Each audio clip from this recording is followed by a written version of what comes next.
안녕하세요. 저는 막창집을 운영하는 자영업자이자 40대 초반의 평범한 여성입니다. 제가 결혼을 한 지 겨우 2년이 되었는데 시댁 식구들에게 쌓인 게 엄청나게 많아요. 그래서 여기 채널에 사연을 쓰게 되었답니다. 저의 적군은 동서들이고요.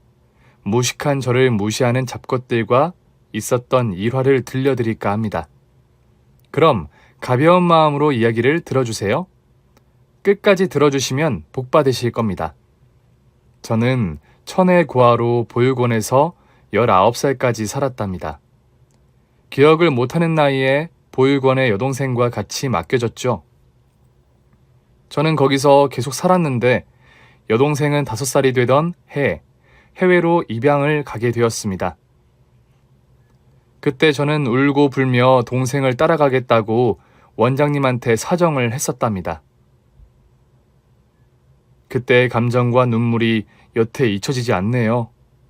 그렇게 보육원에서 나온 저는 바로 일자리를 구했어요.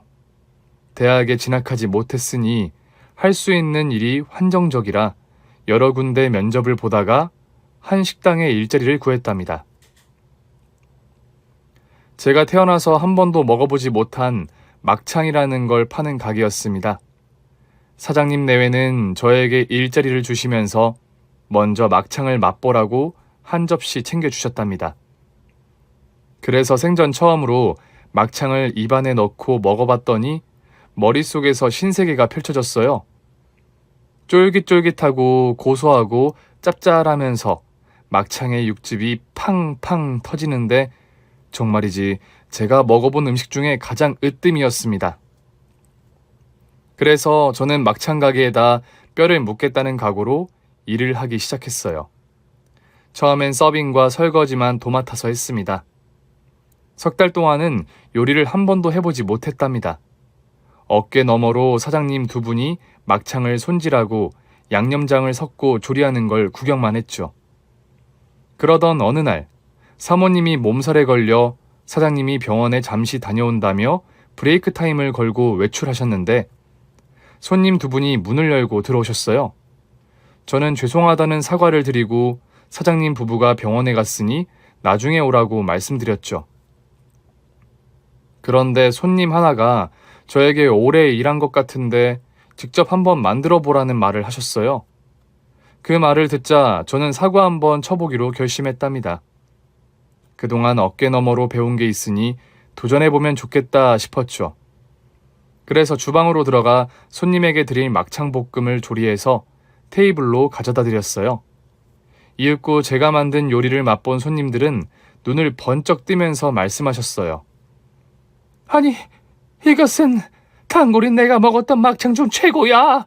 사장님, 비법이 뭔지는 모르겠지만 이 직원이 만든 막창이 한 수 위라고. 친구, 자네는 어떤가? 뭐 시키지 말게. 난 지금 인류 사상 가장 맛있는 막창을 먹는 중이라고.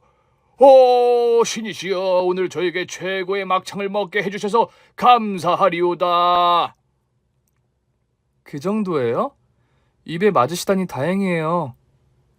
입에 맞는 정도가 아니야. 자네 사장이 오면 내가 전해야겠어. 막창 요리는 직원인 자네에게 맡기라고 말이야. 지금 내 친구의 눈이 보이나? 맛있어서 눈물을 흘리는 저 사슴 같은 눈이 말이야. 자네는 범죄자야. 맛있는 음식으로 손님을 울렸다고. 자네 여기 막창집에서 무기징역으로 지내게. 내가 숨이 붙어있는 한 다른 가게는 절대 가지 않을 테니.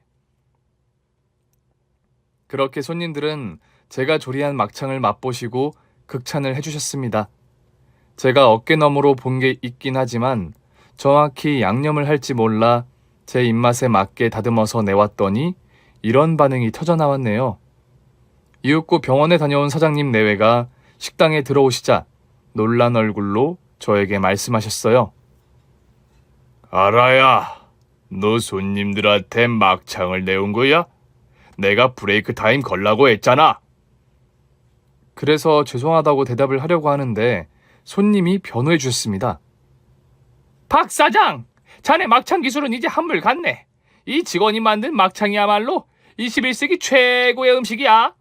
나와 내 친구는 오늘 막창에 감동해 눈물을 흘렸네. 뭐? 이 친구가 뭘 잘못 먹었나? 너 말하는 게 왜 갑자기 사극톤이야? 박 사장, 못 믿겠으면 자네가 한 점 먹어봐. 최고의 막창을 만들 줄 아는 사람은 자네가 아니라 이 직원이었어. 그러자 사장님 부부가 제 막창을 맛보셨습니다. 그러자 두 분도 깜짝 놀라시더군요. 어머나 여보, 나 머리 아픈 게 가셨어요. 이 막창 한 입을 베어 물었더니 머리가 말끔하게 나았다고요. 어떻게 이런 맛이 날 수가 있지? 막창에서 한우와 삼겹살, 베이컨과 참치의 맛까지 난다고. 도대체 막창에 무슨 짓을 한 거야? 이봐 고아라 직원, 어떻게 이런 막창을 만들게 된 거지? 그래서 저는 직접 주방에 가서 보여드렸어요. 사장님이 하는 조리법과 조금 다른 걸 하나하나 보여드렸죠. 그랬더니 앞으로 저희 막창 가게의 조리법은 제가 만든 레시피대로 해서 팔기로 했답니다. 믿기 어려우시겠지만 그렇게 비법을 바꾸자 손님이 2배 이상으로 증가했고 매출도 껑충 뛰어 올랐답니다. 그렇게 저는 사장님 부부와 손님들에게 인정받으며 일을 했어요. 강산이 한번 바뀌게 되자 사장님 부부가 연세가 많아 장사는 힘들다며 저에게 물려주시기로 했어요. 두 분은 자녀도 없고 친인척도 없었기 때문에 막창집을 계속 운영시킬 사람은 오로지 저밖에 없다면서 싼 가격에 넘겨주셨답니다. 그래서 그때부터는 모든 걸 저 혼자 하게 되었는데 사장님이 계셔서 못했던 걸 바꿔보기로 했어요. 인테리어도 싹 바꿔버리고 아침 장사도 하려고 막창 국밥을 개발했답니다. 처음엔 비주얼을 보고 손님들이 막창 국밥이 뭐냐면서 싫다는 티를 내셨는데 제가 서비스로 드리며 맛보게 해드렸더니 감동의 눈물을 흘리며 매일 아침 손님들이 줄을 서서 막창 국밥을 드셨답니다. 그리하여 아침, 점심, 저녁 모든 시간에 손님들이 길게 줄을 서는 가게로 제대로 자리를 잡았어요. 가게 직원이 저 말고 2명을 두었었는데 일손이 많이 부족해서 4명의 직원을 더 뽑아야만 했답니다. 그럼에도 가게가 넓지 않아 회전율이 더디게 흘러가서 손님들의 줄은 쉽게 줄어들지 않았습니다. 저 혼자 가게를 운영하며 벌어들인 돈도 꽤 있고 이젠 분점까지 내도 되겠다 싶어서 과감하게 다른 동네에 2호점을 냈답니다. 제가 바쁘게 두 가게를 오가며 맛과 서비스 상태를 보면서 유지했어요. 다행히 직원들이 만든 막창 요리가 크게 다르지 않아서 손님들은 끊이지 않았답니다. 그래서 더 큰 욕심을 내서 3호점과 4호점, 그리고 5호점까지 오픈하게 되었어요. 대출을 받아서 차리긴 했지만 매출이 크다 보니 금세 갚아버렸어요. 그때부터 저는 돈방석에 올랐네요. 저는 안주하지 않고 매일 쉬지 않고 5개의 가게를 순차적으로 돌면서 장사 상태를 확인했고 문제점이 있으면 즉시 시정하고 고쳤답니다. 그렇게 5곳의 가게를 돌다 보니 인연이 된 사람도 참 많았어요. 나이 40살이 된 저는 앞만 보고 달리느라 친구나 애인 같은 게 없었는데 3호점 건물주의 아들과 친해지게 되었어요. 건물주 아들은 3층에서 작은 사업을 운영하는 사람이었는데 제 식당의 단골이라 자주 마주쳤어요. 이런저런 사담을 나누다가 나이가 동갑인 걸 알게 되어 말을 터고 친구 사이로 지냈죠. 그런데 이 친구가 어느 날 저에게 예고도 없이 사랑 고백을 하는 겁니다. 저에게 친구로 다가온 건 처음부터 사심이 있고 호감이 있어 그런 거라며 사귀어 보자고 하더군요. 이에 저는 그 친구를 쓸데없는 소리 말고 계속 친구로 지내자고 했는데 연신 들어오는 고백에 어느 순간 방어벽이 허물어지고 말았답니다. 지금 와서 생각해 보니 저도 그를 친구가 아닌 남자로 생각했던 것 같아요. 고아로 지내며 결핍 상태인 제가 사랑을 주고받는다는 게 어색해서 스스로 사랑이 아니라고 최면을 걸었던 거죠. 여하튼 저와 그이는 연애를 하게 되었는데 둘 다 나이가 40대이고 2세까지 낳고 싶은 꿈이 있어 결혼을 서두르기로 했답니다. 남자친구에게 남동생이 둘이 있는데 벌써 결혼해서 자식들이 있다며 자기도 동생들을 따라잡고 싶다는 말을 입버릇처럼 많이 했답니다. 저 역시 가정을 이루고 아이도 낳고 평범한 인생을 살고 싶어 그의 말을 따르기로 결정했어요. 저는 가족이 없었으니 남자친구를 어디에 소개할 곳이 없어서 바로 제 가게 3호점의 건물주인 예비 시모와 시댁 식구들이 모인 시댁에 들어가 인사를 드렸습니다. 다들 처음에는 환대해 주는 것 같았는데 제 소개를 하고 묻는 말에 대답을 솔직하게 하니 조금씩 표정이 어두워졌습니다. 특히 예비 시어머니와 예비 동서 둘의 얼굴에 그늘이 지더라고요. 그러니까 막창 사장, 자네는 천의 고아란 말이야? 게다가 고졸이 최종 학력이라고? 어휴, 장사를 곧잘 한다 싶어서 좀 배운 사람인 줄 알았더니 그냥 악바리 근성만 그득한 고졸자라니? 그뿐만 아니라 나이도 40대라고? 야, 우리 집에 장손을 낳아줄 재간이 되겠니? 여자 나이 40이면 고장난 몸뚱아리라고? 여러 가지로다가 마음에 들지 않아. 내 며느리 둘은 벌써 손주들을 낳은 데다 대학 교수의 외교관이라고. 차이가 나도 너무 심하게 나는 것 같아. 시어머니 말씀에 이어 동서들이 자기들끼리 수다 떨듯이 말하더군요. 형님, 우리 시댁에 고졸자가 있나요? 무식하게 돈만 버는 여자가 들어와도 괜찮은 거예요? 아, 이거 이미지 깎이겠네. 그리고 저 촌스러운 옷꼬라지 좀 보세요. 어우, 정말 싫다. 여자가 명품 하나 없이 다니다니 정말 없어 보이네. 고졸자가 들어오면 괜찮을 리가 있겠어? 그리고 돈을 아무리 잘 번다고 해결될 일이야? 자네나 나나 어디 가서 큰형님이 천의 고아의 고졸이라고 말할 수 있겠어? 또 막창집? 어디서 그런 냄새나는 음식을 판다고 말하겠어? 이건 쪽팔려도 보통 쪽팔린 게 아니라고. 지금 우리 상황을 프랑스어로 표현하자면 아비똥이라고. 아비똥은 개같은, 망할이라는 뜻이랍니다. 이어서 막내 동서가 말했습니다. 형님, 그럼 우리 프랑스어로 저녁 욕이나 실컷 해줄까요? 가지고 놀면 재밌겠네요. 그럴까? 카스투어 꼬나. 큰형님 환영해요. 부연 설명을 위해 카스투어 꼬나가 무슨 말이냐면 꺼져 씨바려나 라는 뜻입니다. 동서들은 지들끼리 속닥거리더니 프랑스어로 몇 마디를 하더군요. 그래서 저도 프랑스어로 인사했습니다. 봉주르 반가워요. 두 분 다 프랑스어를 전공했다고요? 둘째 동서는 프랑스 외교관에 막내 동서는 대학에서 프랑스어를 가르치고 있다고 들었어요. 동서님들 만나서 봉주르. 어디서 하나 주워 들으셨나 보네. 여하튼 오셨으니 식사나 맛있게 하세요. 저희 집안 사람이 될지는 아직 모르니까 동서라는 말은 자제해 주시고요. 맞아요. 우리 시댁은 돈보다 사회적 지위가 얼마나 높이 있느냐 하는 명예가 더 중요한 집안이거든요. 그런데 그쪽은 막창 가게 주인이잖아요. 이름부터가 너무 웃기다. 막창이라고 하니까 꼭 막장 인생을 사는 사람처럼 들려요. 동서 둘이 예의 없이 굴었지만 저는 남자친구의 식구들에게 정식으로 인사하러 간 자리여서 한귀로 흘려버리며 참았습니다. 시어머니는 대놓고 싫은 티를 내며 꼭 저와 결혼을 해야겠냐며 그이에게 수십 번은 물어봤습니다. 제가 옆에 있거나 말거나 기분이 언짢든 말든 신경을 하나도 쓰지 않으셨어요. 그런데 시아버지만큼은 생각이 다르셨습니다.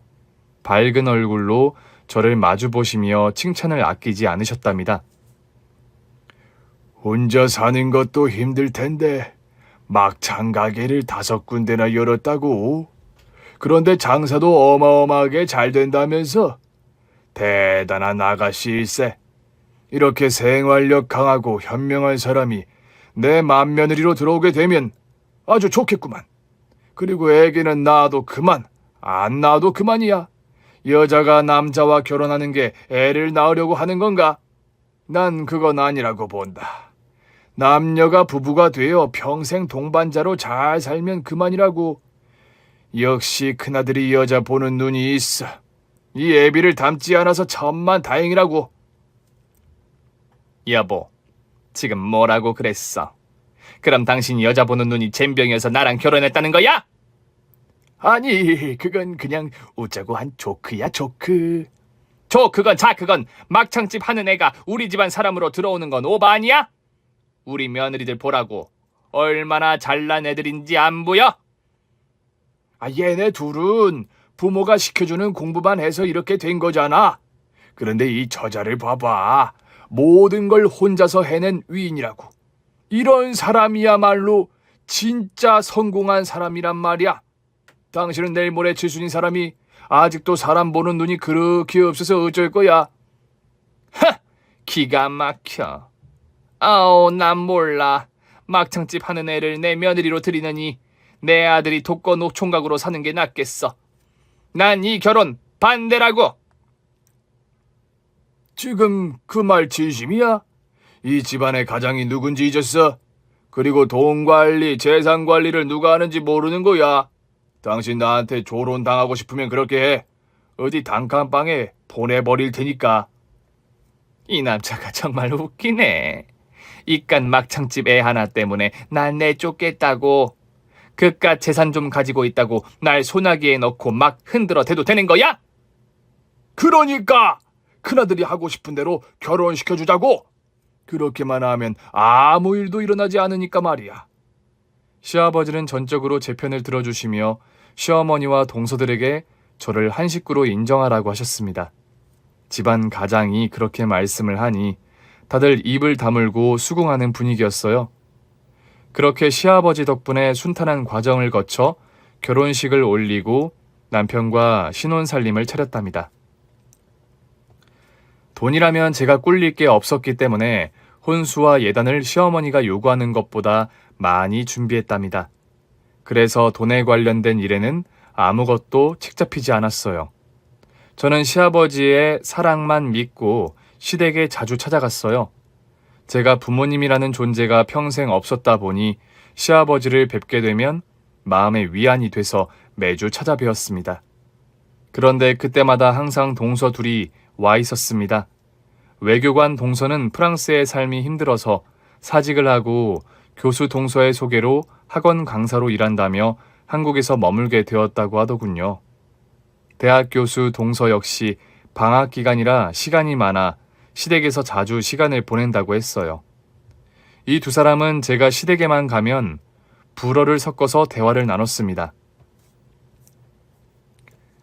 형님, 오늘 예쁘게 입고 오셨나요? 쌀럽 같으세요. 쌀럽은 몸을 팔거나 해픈 여자를 뜻하는 불어 욕이에요. 쌀럽? 혹시 요즘 셀럽이라는 말을 자주 쓰는 것 같은데 비슷한 의미인가? 네, 맞아요. 형님은 쌀럽이에요. 동서가 보기에도 우리 큰형님 쌀럽 같지 않아? 네, 맞아요. 완전 셀럽이에요. 봉주르 셀럽. 그래, 칭찬해줘서 고마워. 동서들, 그런데 자네들은 시간이 많은가 봐. 시댁에 자주 오네? 우린 수업이 있는 날만 일을 하죠.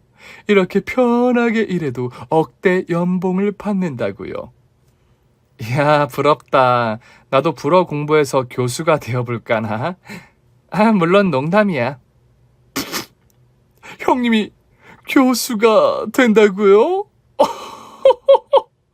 막창 학과가 생기면 교수가 되는 게 가능할지도 모르겠네요. 그런데 형님, 손에 든 거 막창이에요? 오, 그 똥구녕같이 생긴 음식을 사람들이 줄을 서서 먹어요? 난 도대체가 이해가 되지 않아요. 그 흉측한 걸 어떻게 입안에 넣는 건지.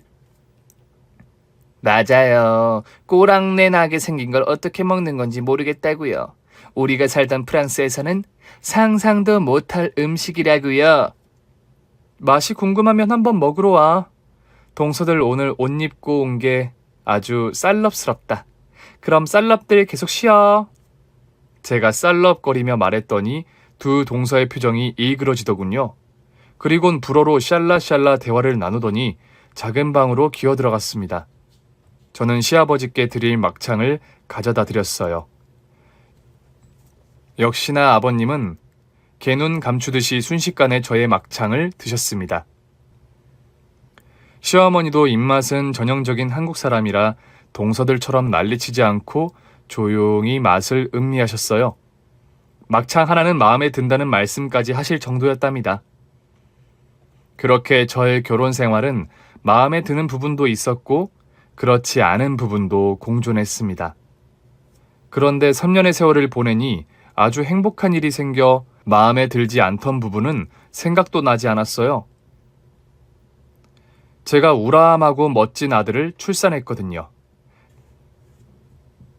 40대에 몸이 많이 상해서 임신이 조금 힘들 거라는 의사 선생님의 말씀이 완전히 비껴나 가버리고 기적처럼 건강한 자식을 낳게 되었답니다. 덕분에 남편과 시아버지는 엄청 기뻐하시며 저를 더 예뻐하셨고 저를 가끔씩 무시하고 길에서는 아는 척하지 말라던 시어머니의 마음도 완전히 바뀌었습니다. 시어머니는 제 손을 잡아주시며 이렇게 말씀하셨어요. 네가 큰일을 했다. 우리 집안에 장손을 낳았으니 이보다 잘한 일은 없을 게야. 그동안 이 시애미가 서운하게 한 걸 모두 잊어주거라. 이제부터 나는 내 장손을 낳아준 너를 은인으로 여길 거야. 고맙습니다, 어머님. 서운한 게 없다면 거짓말이겠죠? 맞아요. 어머님께 서운한 적이 여러 번 있었어요. 그래도 이렇게 마음의 문을 열어주셨으니 이젠 과거는 다 잊겠습니다. 앞으로는 동서들만큼이나 예뻐해 주세요. 동서들? 쟤네들은 빚 좋은 개살구야. 대학 교수가 어쩌고 학원 강사가 어쩌고 하는데 버는 돈은 쥐꼬리만큼밖에 안 돼. 큰애 너는 돈을 긁어 모으는 능력자가 아니더냐.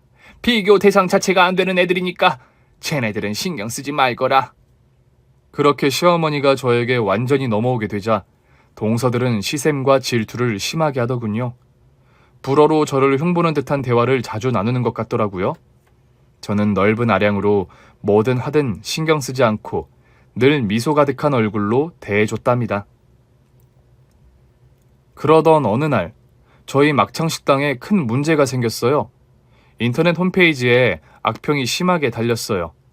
누린내가 난다느니 직원들이 싸가지 없고 상한 음식을 판다느니 등등 댓글이 1000개 이상이 달렸답니다.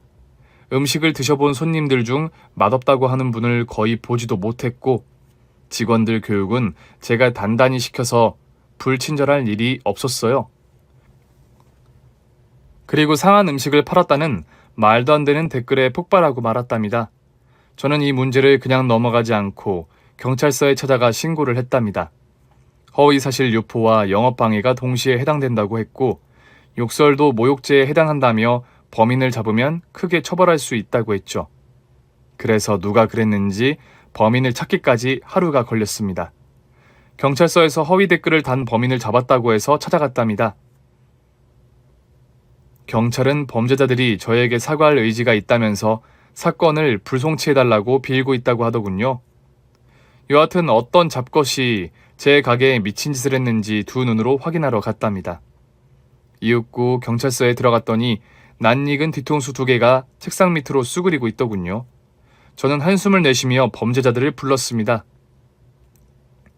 동서들, 고개 들어. 나왔어. 형님 오셨어요? 죄송해요. 저희가 장난삼아 댓글을 달았는데 이렇게 일이 커질지 몰랐어요. 장난삼아? 동서, 아이디 1000개를 돈 주고 사서 각기 다른 욕설과 비난 그리고 허위 사실을 폭로했는데 이게 장난이라는 거야? 제가 냉정하게 말했더니 막내 동서가 고개를 들어 올리며 말하더군요. 형님, 저희가 잘못했어요. 철없이 행동한 거 사과드린다고요. 형님 이거 합의하면 사건 송치 안 한다고 하네요. 형님이 우릴 한 번만 봐주세요. 네? 그래? 그럼 자네 둘 여기서 무릎 꿇고 싹싹 빌어봐. 내 마음이 열리려면 그 정도는 해야 하니까. 형님, 여기서요? 여기 경찰서예요. 알아. 그러니까 하라는 거야. 니들이 치욕스러움을 느끼라고 시키는 거라고. 싫어? 그럼 시댁 식구들에게 다 알려야겠네? 자네 남편들에게도 알려주고 시부모님께도 알려서 제대로 망신 줘야겠어. 아마 집안의 망신이라면서 자네 둘을 이혼시킬지도 모르지. 그럼 난 이만 갈 테니까 처벌 잘 받아봐. 형님, 어딜 가세요? 빌게요. 무릎 꿇고, 아니 바닥에 납작 엎드려서 사과드릴게요. 그러니 제발 그냥 가지 마세요. 시댁에도 알리지 마시고요. 맞아요, 형님. 안 그래도 요즘 시부모님은 형님만 예뻐하셔서 우리가 이런 짓을 저지른 걸 알면 쫓겨날지도 모른다고요. 저희 학생들 가르치는데 이거 소문나면 나가리예요. 이렇게 빌게요, 형님. 그래, 나도 두 사람을 실업자로 만들고 싶지는 않아. 그럼 빌어봐. 아주 간절하고 진실되게 말이야. 이윽고 두 동서는 의자에 일어나서 경찰서 바닥에 무릎을 꿇더니 상체를 숙여 바닥에 붙였답니다. 그리곤 머리 위로 두 손을 모아 싹싹 빌었습니다. 저는 그제야 마음이 풀려서 두 동서를 용서하기로 했어요. 그만 일어나서 집에 가자고 했어요. 그렇게 두 동서는 그날 이후로 제 앞에서 고양이 앞 쥐처럼 쩔쩔 맸답니다. 아부는 기본에 제가 시댁에서 한마디만 하면 자동으로 일어나 시키는 일을 바로바로 처리하는 비굴한 인간이 되었죠. 저는 이런 동서들을 계속해서 부려 먹어야겠다고 생각했어요. 괘씸하기도 하고 시댁에서 손가락 하나 까딱하지 않았던 날들이 떠올라서 제대로 교육시키리라 마음먹었습니다. 그리하여 저는 밖에서도 집안에서도 존중받는 사람으로 잘 지냈습니다. 그런데 제가 육아에 시간을 많이 쓰다 보니 막창집에 문제가 하나둘씩 생기기 시작했어요. 신선한 재료를 가져다주는 업체에서 가격을 올려받기도 했고 막창이 신선하지 않은 것들이 배달 오기도 했어요. 점장들이 고쳐보려고 했지만 최종 보스인 제가 자리를 비워서 생기는 일이라며 가게에 더 많은 신경을 쓰라고 하더군요. 그래서 아이를 시어머니한테 맡기고서 식당 일에 집중했는데 제가 컨디션이 안 좋아졌는지 운이 다 했는지 모르겠지만 일이 계속 엉키더라고요. 서비스 면에서는 교육이 잘 되어 있긴 했는데 음식의 문제는 끊이지 않았어요. 기존에 거래하던 축사에서 돌연 거래를 정지했습니다. 듣기로는 다른 곳과 거래를 비싸게 하게 되어서 저의 손을 놓아버렸더라고요. 그래서 질 좋은 막창을 구하려고 잠시 5개의 가게 문을 모두 닫고 축사를 찾아다녔습니다. 그런데 가격이 하나같이 비싸서 음식값을 올려야 할 상황이 생겼어요. 이에 저는 조금 손해보더라도 손님에게 질 좋고 비싼 막창을 제공해야겠다 판단했습니다. 그리고 다시 가게 문을 열게 되었는데 여기저기 막창집이 많이 생겨버린 바람에 손님들의 수가 줄어들었고 예전처럼 줄을 서 있는 풍경을 볼 수 없었습니다. 이렇게 골머리를 썩다 보니 제 몸이 많이 나태해지고 늙어버렸어요. 그동안 고생도 많이 한 터라 아프지 않은 곳이 없었답니다. 그래서 육아도 제대로 못하고 식당도 제대로 돌보지 못해 결국 5개의 식당 모두 적자를 보게 되었고 몇 달을 억지로 끌고 나가봤지만 결국엔 폐업을 선언하고 말았답니다. 그렇게 망하고 나니 저는 시댁에서 한순간에 찬밥 신세를 당했어요. 돈도 잘 벌고 장손을 낳아 칭송받는 일은 더는 없었습니다. 남편은 옆에서 힘이 되어주긴 했지만 제 아픈 몸과 정신을 치료하진 못해서 병원에 다니며 몸이 더 나빠지는 걸 막았답니다. 이렇게 돈도 잃고 건강도 잃어가며 조금 우울한 일상을 보내다가 곧 신부전증이 생겼어요. 몸을 아껴오며 살아오질 않았으니 병은 시작부터 아주 크게 발전하더군요. 투석하며 겨우 버티면서 살았네요. 제가 그렇게 망가지자 시어머니와 두 동서는 다시 예전의 모습으로 돌아가 저를 막대하더군요. 장손을 낳았다고 저를 추켜 세우던 시어머니는 저를 한심하다는 듯이 쏘아보곤 했답니다. 천에 고아에 못 배웠으면 몸뚱아리라도 건강해야 하는 거 아니냐? 너 그렇게 비실비실 돼서 애나 제대로 키울 수 있겠어? 너 행여나 몸 아프다고 나한테 네 아들 맡기지 마라. 더는 힘들어서 못 봐주니까. 네, 어머님. 어떻게 해서든 제가 잘 키울게요. 걱정하지 마세요. 걱정? 내가 널 왜 걱정하냐? 네가 어떻게 되든 상관하진 않는데 내 손자가 딱 해서 하는 말이라고. 신부전증이면 그거 이식받아야 낫는 거지? 천의 고아한테 가족이 있을 리 없으니 지가 알아서 버텨야지. 그러게요. 어머님, 자기 몸 관리는 자기가 해야 하는 건데 형님은 돈독이 올라서 그렇게 몸을 상하게 했나 봐요. 그런데 결론적으로는 돈도 다 잃었잖아요. 망해가는 식당 붙잡고 질질 끌더니 쫄딱 망해서 아무것도 남은 게 없잖아요. 형님 인생 참 부질없죠? 그런데 너무 세상 탓하지 마세요. 가방끈이 짧으니 실력이 딱 거기까지였던 거예요. 그 이상으로 올라가는 게 이상한 일이었다고요. 형님도 그렇게 생각하셨구나. 저는 큰형님이 얼마 못 가 망할 걸 예상하였어요. 막창인지 똥꾸녕인지 그런 지저분한 메뉴로 5호점까지 낸 게 웃겨 죽는 줄 알았다니까요. 우리 큰형님 불쌍하네.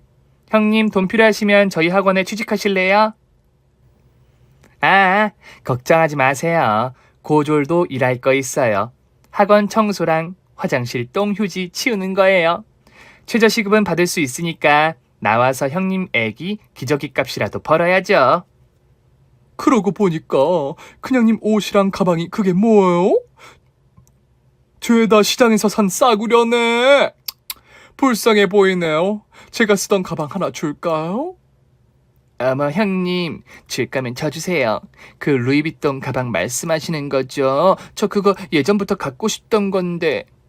야야 동서, 내가 미쳤다고 그 비싸고 좋은 걸 형님한테 주겠니?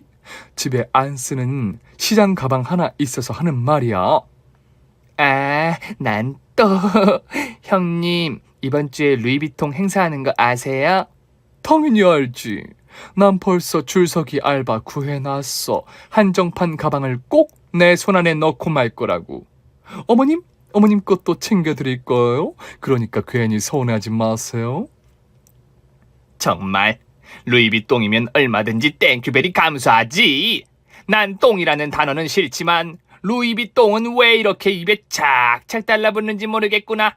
큰애 쟤는 아유 돈 좀 벌었을 때도 코빼기도 주지 않았는데 말이야. 이제 보니 딱 망할 만한 애였어.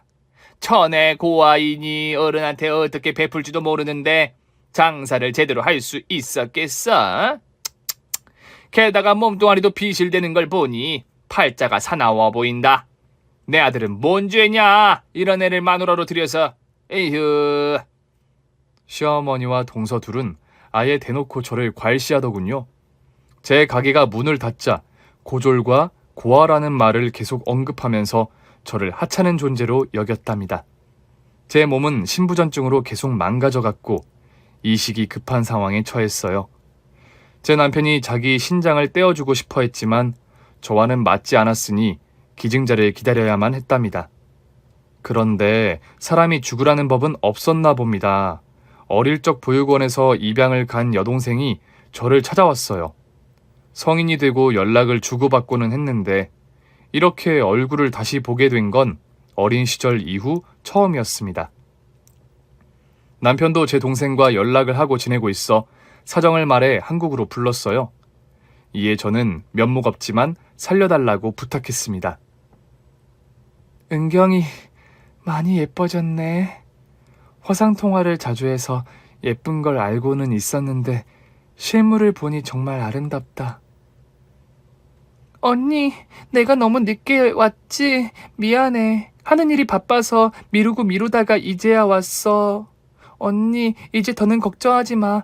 검사 받고 오는 길인데 내 신장을 언니한테 줄 수 있대. 내가 언니 살려줄 거야. 미안하다, 은경아. 언니가 해준 것도 하나 없는데 살려달라고 불렀으니 얼마나 기가 차겠어. 면목이 없다, 동생아. 그런 말 하지 마. 나는 입양돼서 잘 살았지만 언니는 아니잖아.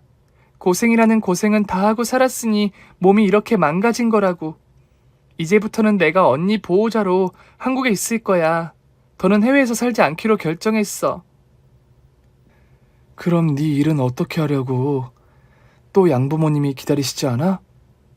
그러자 동생은 양부모님도 한국에서 지내기로 했다며 한 달 뒤에 온다고 하더군요. 일도 한국에서 할 수 있다고 하면서 제 옆에서 지내겠다고 말했답니다. 그래서 저는 동생과 나란히 누워 신장 이식을 하게 되었습니다. 수술은 아주 성공적으로 돼서 다시는 투석받을 일이 없다고 했답니다. 제가 수술받고 입원하는 동안에 찾아온 식구는 남편과 시아버지뿐이었어요. 시어머니와 시동생들과 동서들은 바쁘다며 오지 않았답니다. 뭐 이 정도는 예상하고 있어서 서운하거나 화가 나지는 않았습니다. 오히려 그 식구들이 문병하러 왔으면 제 속이 뒤집힐 것 같아 천만다행이라고 생각했답니다. 저는 몸을 빨리 회복하고 동생과 같이 퇴원했습니다. 동생은 한국에 집을 구하기 전까지 저와 남편이 사는 집에서 머물기로 했어요. 저는 어릴 적 동생에게 해주지 못한 걸 해주고 싶어서 떡볶이도 만들어 주었고 액세서리 가게에 들어가 머리핀도 사주었습니다. 소소한 추억이 하나 없었기 때문에 40대가 된 지금에서야 언니 노릇을 하게 되었네요. 그렇게 저희 집에서 동생이 지내고 있던 중 시아버지 생신이 다가왔습니다. 시댁 식구들이 호텔 식당에서 파티를 하기로 했죠. 그런데 시아버지가 제 동생도 꼭 데려오라고 하셨어요. 당신의 며느리를 살려준 은인을 당연히 초대해야 하는 게 아니냐고 말씀하시면서 말이죠. 그래서 며칠 뒤 시아버지 생신날, 남편과 동생과 함께 호텔 식당으로 향했습니다.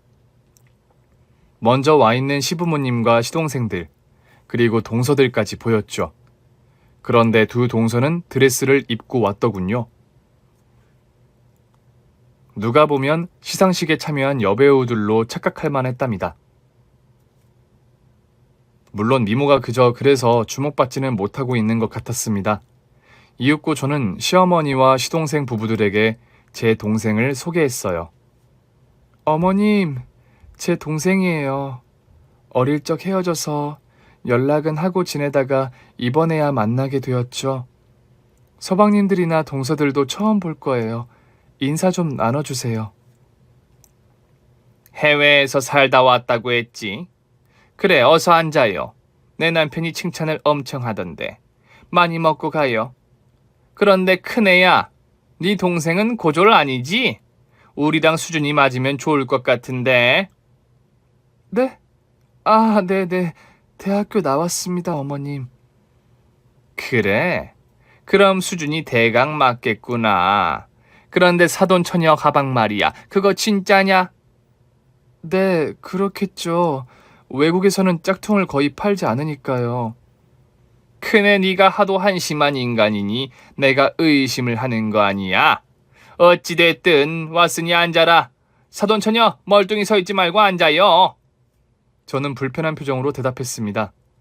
그러자 동서 둘이서 불어를 섞어서 말하더군요. 동서, 제 루이비통 가방 보여? 저거 한정판에 수천만 원짜리야. 막창년 동생이 진품을 들고 올 리가 없지 않겠어? 동서, 심심한데 우리 불어 좀 써볼까? 욕 좀 먹여보자고. 형님, 제 외국에서 살다 왔다잖아요. 괜히 걸리면... 야, 외국에서 살았다고 다 불어를 하냐? 그리고 큰형님을 봐. 대가리 텅텅 빈 거 안 보여? 똑같은 자매인데 우리말을 알아듣겠어? 그럼 한번 놀려줘 볼까요? 재밌겠다. 카스투어 카나, 에디어트 자매를 보니 정말 반갑군요. 꾸나 셀럽. 아름다운 자매를 보니 셀럽스럽네요. 따걸, 앉아서 식사하세요. 동서들이 하는 불어는 모두 욕이었습니다. 카스투어 카나는 꺼져 씨바 것들아 이고, 이디어트는 머저리 빙신 정도의 욕이에요. 그리고 꼬나 쌀럽 띠걸은 씨바 걸레년들아 닥쳐라는 의미입니다. 그 말을 모두 들은 저는 심호흡을 한번 하고 입을 열었습니다. 아버님, 제가 동생이랑 같이 샹송을 준비해 봤어요. 생신 축하드리는 의미로 한 곡 뽑아도 될까요? 나야 좋지. 그럼 한 곡 부탁하마. 그래서 저와 동생은 목을 가다듬고 샹송을 불렀습니다. 오 샹젤리제, 오 샹젤리제, 오 솔레비제.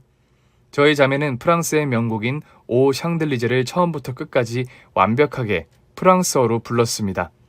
그러자 동서들 눈이 휘둥그레지더군요.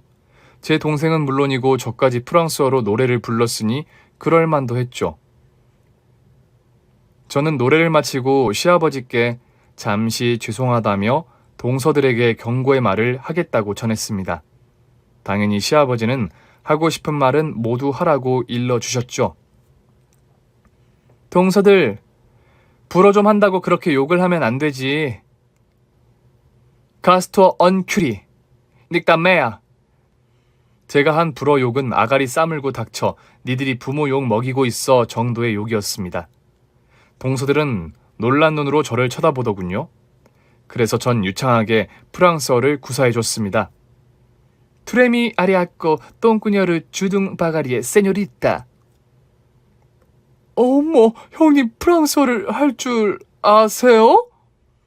프랑스 욕만 배워왔나봐요, 형님. 고졸 주제에 불어를 할 줄 알겠어요? 욕 말고 다른 거 해줄까? 붕어 싸만꼬 뚜레주르 빠게트 세뇨워리 니기미 쪼테스. 어머, 형님 언제 불어를 배웠어요? 발음도 꽤 좋은 것 같은데? 니들이 고등학생일 때 나는 이미 불어를 다 배워놨어. 내 동생이 프랑스에서 쭉 살아왔거든. 동생하고 대화하려고 독학으로 배웠단 말이지. 어머, 그럼 우리가 형님한테 막말한 것도 다 알고 있었어요? 그래, 이 쌀럽들아. 니들이 나를 걸레라고 비아냥거리는 거 다 알고도 모른 척 해준 거야. 어디까지 가나 보려고 두고 본 거라고. 그런데 니들은 한결같이 불어로 욕을 사발로 날리더라? 이 개쌍, 쌀럽, 닉담매야. 이런 반전이 있을 줄이야. 그럼 형님 동생은 뭐하는 사람이죠? 프랑스에서 뭘 하고 왔냐고요? 내 동생 파리에서 제일 큰 브랜드 가정에서 컸다. 들어는 봤니? 루이비통. 루이비통이라고요? 우리가 아는 그 루이비통? 그래, 이 쌀럽 같은 년아. 내 동생이 잘 나가는 기업가라고. 니들이 학벌 가지고 어깨에 힘을 주는데 내 동생은 파리에서 박사까지 한 수재라고. 그러자 두 동서는 조용히 입을 다물더니 고개를 숙이더군요. 그리고 시어머니 역시 제 동생이 어마어마한 기업의 자녀라는 말에 태도를 급 변화시켰습니다. 그럼 사돈 처녀 루이비통 가방을 마음대로 골라서 들고 다니고 그래요? 네? 네네. 정확히 말하자면 외삼촌이 루이비통 대표세요. 저는 디자이너고요. 지금 제가 메고 있는 루이비통 가방 디자인을 제가 한 거랍니다. 그건 한정판 아닌가요? 내가 인터넷으로 보고 사려고 해봤는데 파는 곳이 없어서 아쉬워했던 건데. 그래요? 그럼 이거 가지실래요? 언니, 이거 드려도 될까? 아니, 뭐하러. 줄 거면 나눠줘라. 그래, 알았어. 사돈님 미안해요. 언니가 안 된다고 하네요. 그러자 시어머니가 저를 보며 간절한 표정을 짓더군요. 동서들 역시 제 동생이 대단한 인물인 걸 알고 태도가 급변했습니다. 저와 동생은 호텔 음식을 음미하며 맛있게 먹었고 준비한 시아버지 선물을 꺼내 들었습니다. 사돈어른, 생신 축하드려요. 저희 루이비통에서 100개만 만든 만년필이에요. 이거로 일기도 쓰시고 재밌는 글을 써보세요. 만년필? 이야, 이거 진짜 좋아 보이네. 그런데 너무 비싼 거 아니에요? 사돈 처녀? 하나로 치면 대충 2억 정도밖에 안 해요. 2억이라는 말에 시댁 모든 식구가 입을 쩍 벌리며 놀라더군요. 저는 그 반응을 재밌게 구경하며 키득거렸습니다. 이어서 제가 할 말이 있다며 말문을 열었습니다. 어머님, 아버님, 저 동생 도움으로 다시 막창집을 열려고요. 동생 녀석이 저를 위해 건물 하나를 사줬어요. 이번에는 5호점이 아니라 10호점까지 해볼 생각입니다. 새아가, 너라면 할 수 있을 게다. 난 너를 믿는다고. 네? 고졸 무식쟁이라고 그렇게 욕을 하시더니 천의 고아 따위가 꿈 같은 건 꾸면 안 된다고 하셨잖아요. 조용히 남편이 벌어다 주는 돈으로 개처럼 집이나 지키며 살라고 조언해 주셨던 거 기억 안 나세요? 내가 그런 말을 했니? 미안하구나. 내가 이놈의 혀를 그냥 뽑든가 해야지. 큰애야, 미안하다. 그리고 동서들의 아부도 이어졌습니다. 형님, 막창집 여시면 저희가 가서 도울게요. 수업 시간을 제외하고는 시간 많으니까 서빙도 하고 청소도 할게요. 네네, 맞아요, 형님. 저희 둘이 소처럼 일할 테니까 동생분한테 루이비통 가방이랑 신발이랑 옷 좀 받으면 안 될까요? 그래? 뭐 안 될 건 없지. 그럼 식당 오픈하면 와서 일해? 내가 하는 거 봐서 동생한테 선물 좀 하라고 할게. 감사합니다, 형님. 최선을 다해 도와드릴게요. 저도요. 와, 우리 집안엔 루이비통 친척이 들어오다니. 이건 가문의 영광이자 축복이에요. 그럼 예전처럼 내 가게 홈페이지에 악플 쓰고 그러지 않을 거지? 제가 하는 말에 시부모님과 시동생들이 무슨 일이냐고 묻더군요. 그래서 저는 두 동서가 한 짓을 일러 바쳤습니다. 그러자 다들 두 동서에게 욕이라는 욕을 바가지로 쏟아 붓더군요. 그리고 나서 동생이 마지막 경고를 날렸습니다. 우리 사돈 동서들? 이게 호칭이 맞나? 여하튼 두 사람이 불어로 나불대면서 우리 언니 기분 작게 만들면 재미없을 거예요. 두 사람이 어디서 일하는지 내가 다 알고 있어요. 내 말 한마디면 파장이 클 겁니다. 그러니까 우리 언니 좀 잘 부탁드려요. 네네, 명심하겠습니다. 그녀님한테 충성을 다할게요. 시어머니와 동서들은 그렇게 저에게 빌빌 기면서 온갖 아부를 떨더군요. 이럴 줄 알았으면 진작에 동생 이야기를 꺼낼 걸 그랬나 봅니다.